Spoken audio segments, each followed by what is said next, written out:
नमस्कार मु बासंती दास भुवनेश्वर। आज आमर आलोचनार विषय वस्तु अच्छी अतिथि देवो भव।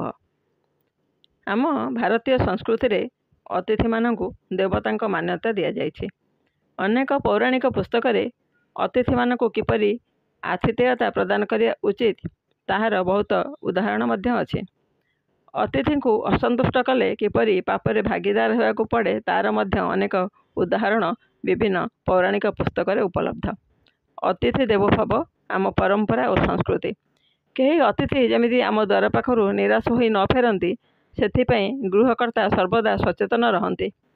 अतिथि निराश रे फेरीगले गृहकर्तांकर अर्जित धर्म अतिथिंक सह चली जाए एवं पाप लागे बोली प्रबाद अछि। द्वापर जुगरे कृष्ण विदुरंकर घरे अतिथि होइथिले एवं खुद भात शाग भजा खूब आदर रे खाइथिले। विदुरंकर पत्नी तो एते भाव विहल होई गले जे कृष्ण को देखिकी निजे पिंधिथिबा चिरा बसन भी तांको देहरु खसी जाइछि से जानि नथिले। विदुर सेतेबेले दुर्योधनक द्वारा विताड़ित होई दरिद्र जीवन यापन करुथिले।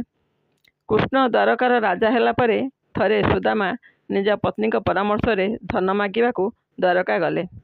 सत कथा है दारिद्रता भितर सुदामा राजा होइथिबा पिलादिनर सांग कृष्ण को देखा करने को संकोच करुथिले।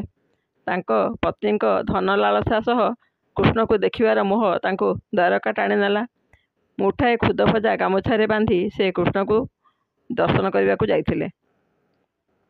हेले कृष्ण एवं तांकर पत्नी माने सुदामा को राजकीय सेवा प्रदान करी उपयुक्त अतिथि सत्कार कले। कृष्ण चतुरता करी पचारिले, बंधु मो पाई तुमे कौन आनिछ? सुदामा कहिले, मु तो दरिद्र, मु किछि आपण पाई आनी नाही। किंतु कृष्ण जानिथिले सुदामा संकोचवशत बंधुक पत्नी पठेइथिबा खुद भजा देबाकू इच्छा करुनाहांती। तेणु से लुचेई रखिथिबा खुद भजा छड़ेई आनी खाइथिले। कृष्ण खाइला बेले तांको मध्य तांकर पत्नी माने छड़ेई नहीं खाइथिले। से द्वापर जुगरे पांडव वनवास बेले दुर्योधन चक्रांत करी दुर्वासा ऋषि और तांकर साथी को पांडवक निकट को पठाइथिले आतिथेयता पाई। से भाविथिले पांडव माने एबे बनरे अछंती, तेणु ऋषि को चर्चा करि परिबेनी, फल क्रोधी दुर्वासा तांको अभिशाप देदेवे। हेले कृष्ण जहाँ साथी रे अछंती से कौन केबे विफल हेबे?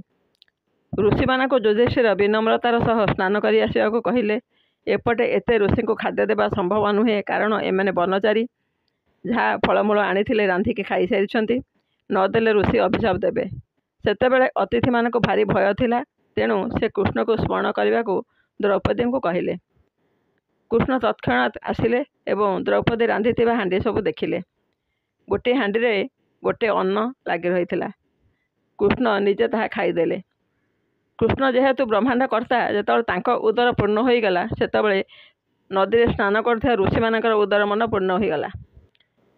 ऋषि माने स्नान सारी ऊपर को आसंदे देखिले तांकर उदर सब भारी भारी लगुचे एवं पूर्ण हो गला भले लगुचे। से माने कहिले आमे तो पेट पूरी गलानी, आमे आउ कोन खाइबो? तेणु से सेइठारु फेरी गले।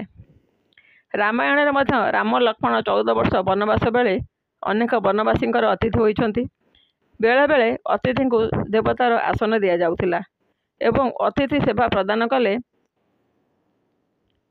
आशीर्वाद मिलुथिला एवं प्रदान करि न पाइले अभिशाप मिलुथिला। प्रत्येक गृहस्थंकर अतिथि मनरे श्रद्धा और भय थिला। जुगे जुगे अतिथि मानकु सम्मान और सेवा प्रदान करिबा प्रत्येक गृहस्थर धर्म। कुंती मध्य चतुर्मास्यारे तांकर राजबाटी रे अतिथि होइथिबा ऋषिंकर सेवा करी दिव्यमाला प्राप्त होइथिले कुमारी बेले। तेणु अनेक कथा देखा को मिले। किए अतिथि सेवा करी पुत्र को काटी तरकारी करी देइछि तो किए अतिथि को राज्य पत्नी पुत्र को दान कर देइछि।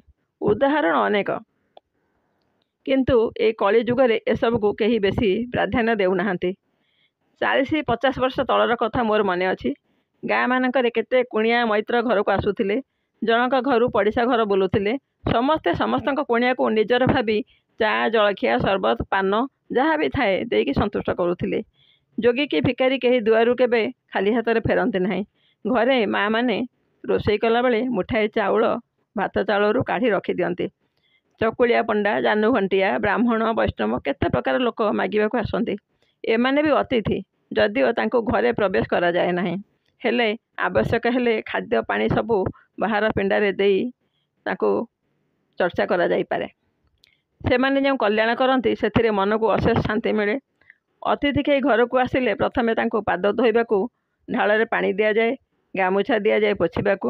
ତାପରେ ସପ ଖଣ୍ଡେ କି ଖଟ ଉପରେ ବସିବାକୁ ଅନୁରୋଧ କରି ବିଞ୍ଚଣାରେ ପାଖରେ ବସି ପଙ୍ଖା କରୁଥିବା ବେଳେ ଭଲ ମନ୍ଦ ଖବର ବୁଝନ୍ତି ଗୃହକର୍ତ୍ରୀ। ତାପରେ ଜଳପାନ, ଚା ଜଳଖିଆ ପ୍ରଭୃତି ସୁବିଧା ଅନୁସାରେ ଚର୍ଚ୍ଚା ହୁଏ। ତେଣୁ ସମସ୍ତେ ଅତିଥିମାନଙ୍କୁ ଶ୍ରଦ୍ଧାର ସହ ଅପେକ୍ଷା କରନ୍ତି। ଅତିଥି ଆସିଲା ବେଳେ କିଛି ଦ୍ରବ୍ୟ ମଧ୍ୟ ଉପହାର ସୂତ୍ରରେ ଆଣିଥାନ୍ତି। ଫେରିଲା ବେଳେ ଗୃହକର୍ତ୍ତା ନିଜ ଘରୁ କିଛି ଉପହାର ଦିଅନ୍ତି। ଏମିତିରେ ବନ୍ଧୁତାର ସମ୍ପର୍କ ଦୃଢ଼ ହୁଏ ଏବଂ ପରସ୍ପର ପ୍ରତି ବିଶ୍ୱାସ ଜନ୍ମେ। ସେତେବେଳେ ସମସ୍ତଙ୍କ ଦ୍ୱାର ସର୍ବଦା ଖୋଲା ରହୁଥିଲା। ପାଖ ପଡ଼ୋଶୀମାନଙ୍କର ଅବାଧ ଚଳାଚଳ ଥିଲା।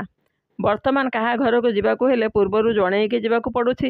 କାହା କାହା ଘରେ ସ୍ୱାଗତମ ପରିବର୍ତ୍ତେ କୁକୁର ପ୍ରତି ସାବଧାନ ଲେଖା ହେଉଛି। ଘରକୁ ଗଲି କଲିଂ ବେଲ୍ ମାରି କବାଟ କେତେବେଳେ ଖୋଲିବ ଅପେକ୍ଷା କରିବାକୁ ପଡ଼ୁଛି। ତେଣୁ ଅତିଥି ସଂଖ୍ୟା ଏବେ ପ୍ରାୟ କମିଗଲାଣି। ଅତିଥିଙ୍କ ପ୍ରତି ଆଉ ସ୍ନେହ ସମ୍ମାନ ନାହିଁ ବା ନିଜେ ବି କାହା ଘରକୁ ଆଉ ଯିବାର ଆଗ୍ରହ ନାହିଁ। କେବଳ ମଣିଷର ନୁହେଁ, ଜୀବଜନ୍ତୁ ମଧ୍ୟ ଆମର ଅତିଥି। ଦାଣ୍ଡରେ ଗାଈ ଗୋରୁ ଆସିଲେ ତାଙ୍କୁ ପାଣି ବା ଘାସ ନଡ଼ା ଦେବା, କୁକୁର ବିଲେଇଙ୍କୁ ଖାଦ୍ୟ ଦେବା, କାଉ ପାରା ଓ ଅନ୍ୟାନ୍ୟ ପକ୍ଷୀମାନଙ୍କ ପାଇଁ ଦାନା ଦେବା, ଏପରିକି ପିମ୍ପୁଡ଼ି ଜନ୍ଦାକୁ ମଧ୍ୟ ଚିନିକି ଚାଉଳ ଦାନା ପ୍ରତିଦିନ ଦେବା ଗୋଟେ ପରମ୍ପରା ଆମ ପୂର୍ବପୁରୁଷରୁ ଥିଲା। ଆମେ ସବୁ ଏବେ ବଂଶାନୁକ୍ରମିକ ଭାବେ ଏ ପରମ୍ପରାକୁ ଭୁଲି ଯାଉଛନ୍ତି।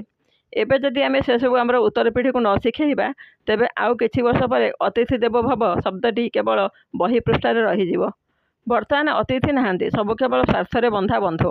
ଆଦର ସତ୍କାର ତ ଦୂର କଥା, ଫୋନରେ ପଦେ ଭଲ ମନ୍ଦ କଥା ହେବାକୁ ବି ମଣିଷକୁ ସମୟ ନାହିଁ। ଆଧୁନିକତାକୁ ଦ୍ରୁତ ଗତିରେ ଚାଲୁଛି ତ ସ୍ୱାର୍ଥପରତା ମଧ୍ୟ ସମସ୍ତଙ୍କୁ କାବୁ କରିସାରିଲାଣି। ପ୍ରତ୍ୟେକ ନିଜ ନିଜର ବଡ଼ପଣ ଅନ୍ୟକୁ ଦେଖାଇବାରେ ପ୍ରତିଯୋଗିତା ଆରମ୍ଭ କରିଦେଲେଣି।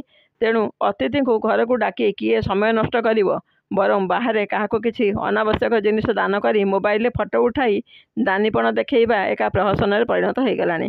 ଅତିଥି ଆଉ ନାହାନ୍ତି ବା ସେ ଆଦର ସମ୍ମାନ ଆଉ ନାହିଁ। ଯଦି ସେହି ପରମ୍ପରାକୁ ଆମେ ଲେଖକମାନେ, ଲେଖିକାମାନେ ଏବଂ ଆମରି ପିଢ଼ିମାନେ ଅନ୍ୟ ଆମର ଉତ୍ତର ପିଢ଼ିଙ୍କୁ ଶିଖେଇବା ଲେଖା ମାଧ୍ୟମରେ ବା କାହାଣୀ ମାଧ୍ୟମରେ, ତେବେ ମୁଁ ଭାବୁଛି ଆଗକୁ ଆମର ସମ୍ପର୍କ, ଆମର ସଂସ୍କୃତି ସବୁ ବଳବତ୍ତର ରହିବ। ଧନ୍ୟବାଦ, ନମସ୍କାର।